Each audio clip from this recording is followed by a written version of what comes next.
तथ्य दूर दूर तक नहीं। 440 बार तक करंट लग जाता है। यही विषय है कि देश को बर्बाद किया है तुमने। मान्यवर, ये बिल कुल मिलाकर है क्या? बड़े बकाए कर्जदारों को, जो बड़े बड़े कर्जा लेके बैठे हुए लोग हैं, उनको आप संरक्षण देने का काम इस बिल के माध्यम से कर रहे हैं। और मैं इसको इस रूप में भी कहूंगा कि बैंकों में आम आदमी का पैसा जमा है मान्यवर, किसान का, मजदूर का, कर्मचारी का लाखों करोड़ रुपए जमा रहता है। वो पैसा आप गरीब आदमी को नहीं देते, उनके रोजगार के लिए नहीं देते, एमएसएमई सेक्टर के लिए नहीं देते। वो पैसा उठा के आप अपने चंद पूंजीपति मित्रों को दे देते हैं, जिन मित्रों से आप पीछे से चंदा लेते हैं और धंधा देते हैं, उन मित्रों को आप पैसा दे देते हैं। और जब वो मित्र आपके डूब जाते हैं तो आप उनको बचाने के लिए ये बिल लेके आते हैं। तो कुल मिलाकर बैंक डकैती को लीगलाइज करने का ये बिल है। बैंकों पर जो डकैती हो रही है आपके दोस्तों के द्वारा, आपके मित्रों के द्वारा, उसको लीगलाइज करने का काम इस बिल के माध्यम से आप कर रहे हैं। आपका ध्यान इस देश की अर्थव्यवस्था को ठीक करने के लिए नहीं है मान्यवर। मैंने पूरी डिबेट सुनी लोकसभा की, खाली एक चीज बताई जा रही है, ये लोन पहले का है, ये लोन पहले का है, ये लोन पहले का है।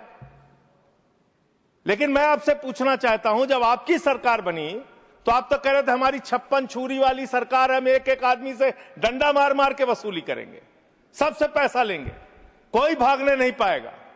लेकिन आपके राज में, मोदी जी के राज में 9,000 करोड़ रुपए लेके विजय माल्या भाग गया, 20,000 करोड़ रुपए के लेके नीरव मोदी, मेहुल चौकसी भाग गया, 6,000 करोड़ रुपए लेके नितिन संदेशरा भाग गया, 2,500 करोड़ रुपए लेके ललित मोदी भाग गया। ये बड़े बड़े जो हजारों करोड़ रुपए के लुटेरे थे, हिंदुस्तान से भगाया किसने इनको? आपने भगाया, ये गुनाह आपने किया। इसलिए आपको देश की अर्थव्यवस्था को ठीक करने का आपकी मंशा नहीं है। आपकी जो 56 छुरी वाली सरकार थी, उन्होंने तो इन लोगों को भगाने का काम किया, इन लोगों को निकालने का काम किया, सेफ पैसेज देने का काम किया। देश की जनता लूटी गई, बैंकों को आपने खाली करने का काम किया। और ऑथेंटिकेट करते हुए मैं आपको बताऊंगा मान्यवर, ये आपका लोकसभा में दिया गया सरकार का उत्तर है, मेरे घर पे नहीं बना। इसमें आप लोगों ने साफ तौर पे बताया है कि आपने करीब करीब 70% कर्जा 5,44,000 करोड़ में से मात्र 1,60,000 करोड़ रुपए आपने कर्जा वसूला और बाकी सब का सब आपने माफ कर दिया।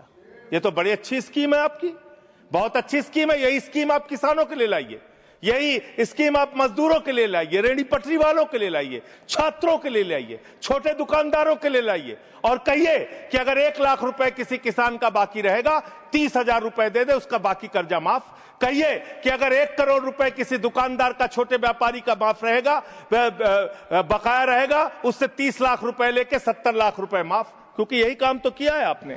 आंकड़े पढ़ रहा हूं मान्यवर, ध्यान से पूरे देश को सुनना चाहिए क्या है आपकी असलियत। आपने भूषण स्टील का 54,000 करोड़ रुपए कर्जा बकाया था, 42,000 करोड़ रुपए आपने वसूला, 23% आपने माफ किया।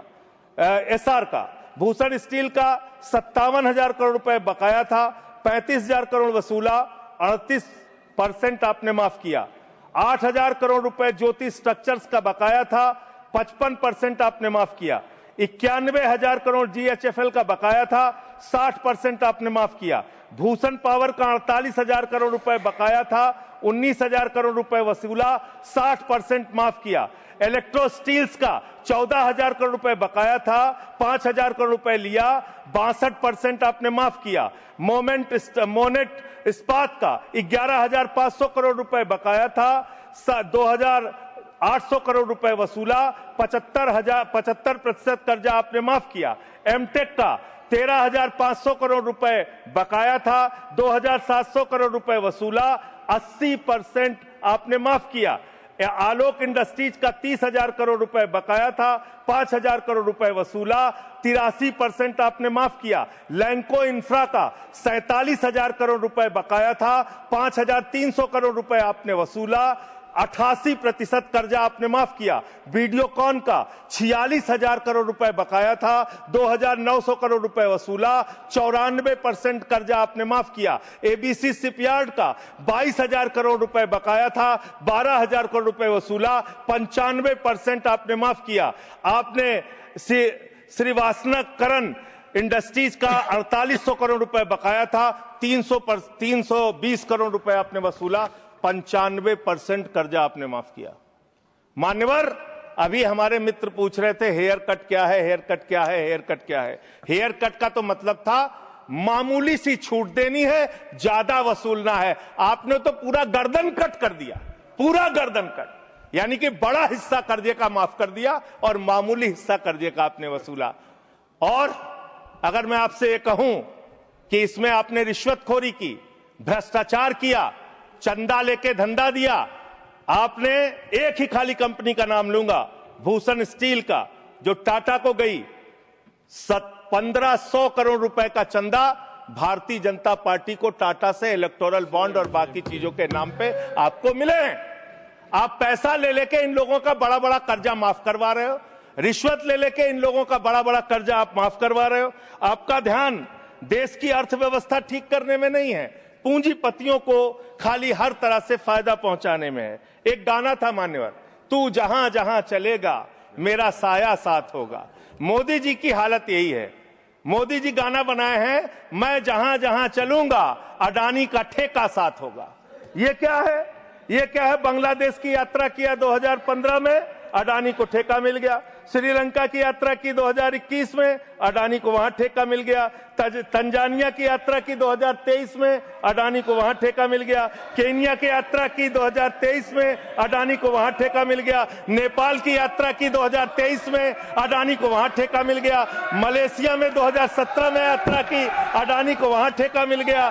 2018 में सिंगापुर की यात्रा की, अडानी को वहां ठेका मिल गया। सर दिखाई नहीं पड़ रहा हूं मैं सर, अडानी को वहां ठेका मिल गया। वियतनाम की यात्रा की 2024 में, अडानी को वहां ठेका मिल गया। इजराइल की यात्रा की 2017 में, अडानी को वहां ठेका मिल गया। तू जहां जहां चलेगा मेरा साया साथ।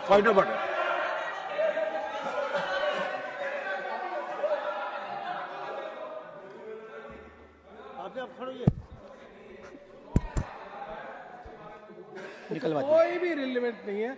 ये जो इरेलीवेंट जो इन्होंने उसको भाषण से निकाला जाए सर, एक्सपंज किया जाए। कोई मत। दूसरी बात सर, इतना झूठ आंकड़ा दे रहे हैं, उसका कोई तथ्य दूर दूर तक नहीं है। रिकॉर्ड में चेक करेंगे, हम रिकॉर्ड चेक कर लेंगे। हाँ बोले। अडानी का नाम सुनते ही लोगों को 440 वोल्ट का करंट क्यों लग जाता है? मुझे तो समझ में नहीं आता। जैसे अडानी का नाम लो, पूरी की पूरी भाजपा खड़ी हो जाती है।